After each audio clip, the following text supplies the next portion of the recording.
Hi guys, in this video I want to talk about assessing current conditions. So I've actually written a Facebook post about this, however I thought it would be useful for you guys to also do a video.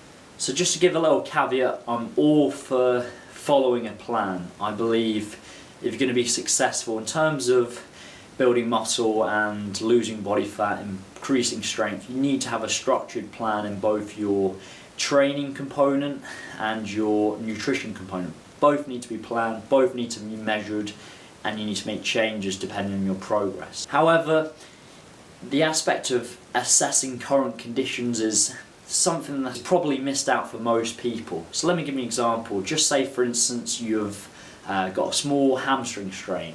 Your plan is laid out that you've got to perform a HIIT session after one of your weight training sessions. Do you really think that's going to be a sensible move to do? So despite you've got that plan in place, you've now got a small hamstring strain, do you really think it's going to be sensible to then go in and do that HIIT session on the treadmill running? Quite obviously the answer is no. However, you'll be surprised how most people have this problem almost with pride, almost thinking, oh, I'm the warrior, despite little injuries, I'm just going to train through them. That's just silly, because if you make that hamstring injury worse, potentially we could not be able to train lower body for 2 to 4 to 6 weeks. And obviously that's going to put you back further than if you would have perhaps done a HIIT session, the rowing machine or the bike, or maybe did a list session, something else where you're still doing cardio but at the same time you've factored in you've got a hamstring strain and you're working around it. So I really do think this is more for the intermediate to advanced trainee. So despite having the plan in place, you need to still think for yourself. You need to still realise, okay, you've got an injury or you've got an illness, and then you're scheduled in to be performing a 1 rep max squat or a very heavy session.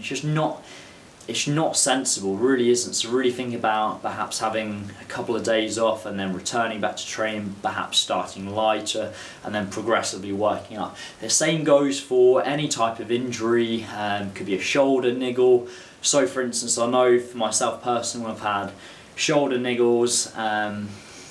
Firstly, if I have got an upper body session, I'll change things up. I'll say if I'm doing a bench press, maybe I'll transition to dumbbells and do elbows tucked rather than more flared. So trying to work around it. Also in the past when I've had a lower back niggle and I'm scheduled to do deadlifts, I've worked around the deadlifts or performed lighter deadlifts. But it's just important to just be sensible. Don't believe you're some kind of warrior or you're letting yourself down because you're injured or ill and you're not performing the schedule routine you've got in place.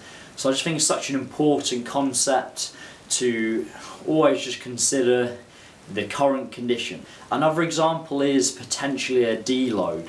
So even though deloads, there's 2 schools of thought. There's one where deloads are scheduled in perhaps every 4 weeks, every 8 weeks, or an auto-regulation approach where deloads are added if and when required. So this could be a person who their strength is perhaps plateaued for several weeks, or even their progress is actually going backwards and they're getting weaker. This could be a possibility for a deload. It's another circumstance where you're potentially straying away from the plan because your current conditions dictate that.